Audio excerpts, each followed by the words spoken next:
Coucou les filles, aujourd'hui je vous présente la vidéo de montage de la culotte Béguin qui a été réalisée en collaboration avec Mathilde Lullier. C'est une super culotte en dentelle de Calais hyper confortable et d'ailleurs super mignonne aussi. Donc je vous montre comment on l'a fait. On y va ensemble. Donc une fois que vous avez taillé vos pièces, vous allez commencer par rassembler les deux parties du dos de la culotte en faisant une couture anglaise. Donc une couture anglaise, on commence envers contre envers.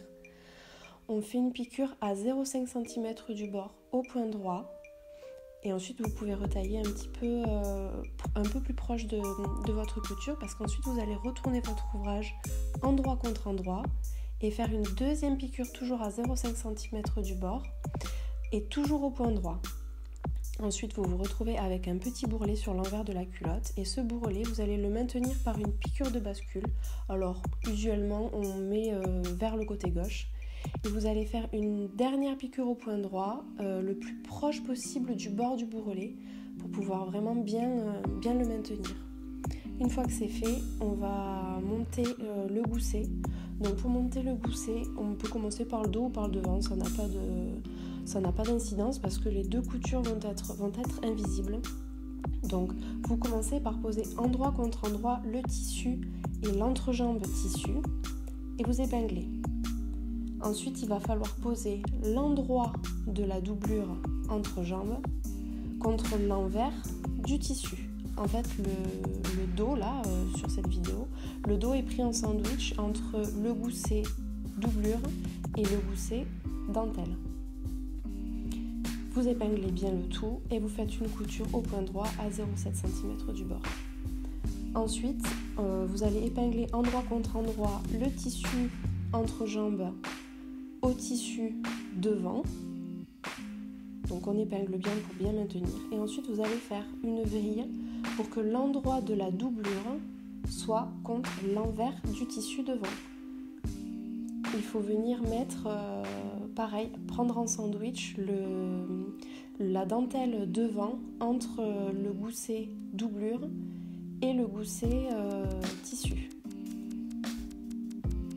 Pareil, vous épinglez bien et lorsque vous avez fait une deuxième couture, donc toujours au point droit à 0,7 cm du bord, vous avez deux coutures invisibles. Une fois que c'est fait, vous pouvez relier les côtés par deux coutures anglaises. Je ne vous explique pas comment on fait parce qu'on l'a vu tout à l'heure. Et c'est vraiment super facile parce que les coutures sont toutes petites. Maintenant, on va coudre la partie la plus technique. Attention, ça fait super peur. La pose de l'élastique. Non, en fait, c'est pas grand-chose. Vous allez placer l'élastique pour commencer par exemple sur le tour de cuisse. Donc feston vers l'intérieur toujours et le côté pelucheux, c'est le côté le plus doux face à vous. Là, vous allez donc poser votre élastique à plat au bord du tissu et vous allez venir tirer légèrement sur l'élastique mais sans jamais tirer sur le tissu. Donc vous faites un zigzag de la largeur de l'élastique et vous faites comme ça les deux tours de cuisse et le tour de taille. Ensuite, vous allez pouvoir retourner l'élastique.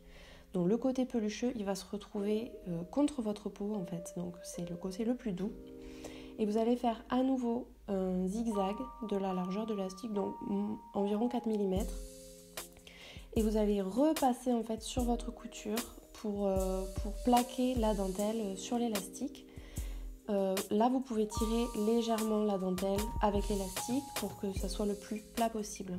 Vous faites comme ça le tour de taille et les deux tours de cuisse. Donc une fois que c'est fait, en fait la culotte est terminée. Moi je vous propose le tutoriel d'un petit nœud qu'on va fabriquer ensemble. Après, libre à vous de le faire ou pas. Là c'est personnel, vous faites comme vous voulez. Donc pour faire ce nœud, vous commencez par couper votre ruban, faire une piqûre à 3 cm du bord, le ruban plié en deux évidemment. Au point droit. Ensuite, la petite boucle que vous avez formée, vous la repliez à nouveau en deux et vous mettez le milieu sur la couture précédente. Là, vous refaites une couture au point droit, vous obtenez les deux boucles et avec les deux bords libres qui restent, on va former les deuxièmes boucles. Donc, vous venez faire chevaucher les deux bords libres de environ 5 mm l'un sur l'autre pour bien les maintenir. Et vous faites une troisième piqûre au point droit. Là, ça fait un nœud qui est un nœud plat qui est mignon pour de la lingerie. Ça prend pas trop de place, c'est pas moche sous les vêtements, mais encore une fois, libre à vous de faire, faire comme vous voulez. Hein. Une fois que c'est fait, vous voyez, c'est pas très esthétique. On voit les coutures, on voit les bords francs. Donc vous allez couper un autre morceau de ruban de 5 cm. Vous le repliez en deux. Donc vous pouvez faire un pli creux ou un pli simple ou même le poser à plat. Vous allez entourer le nœud dans la largeur. Comme ça cache les coutures. Et vous allez faire derrière un poil à la main pour venir maintenir ce morceau de tissu. Une fois que le nœud est fait, après vous le placez où vous voulez. Moi j'aime bien le mettre au milieu des fesses parce que je trouve que c'est plus moderne que de le mettre devant. C'est moins vu aussi et moi j'aime bien ce qui est un petit peu original. Donc je trouve ça plus mignon. Maintenant c'est vous qui voyez. Vous avez votre petit nœud, une couture à la main, la dernière. Et puis voilà, votre culotte est terminée. Il vous reste plus que l'étiquette nuantine à coudre. Et puis voilà. J'espère que vous avez passé un bon moment. Vous voyez, c'était vraiment pas compliqué à faire. Elle fait beaucoup d'effets. Et puis, j'espère que vous avez passé un super moment de couture et que vous êtes fiers de vous.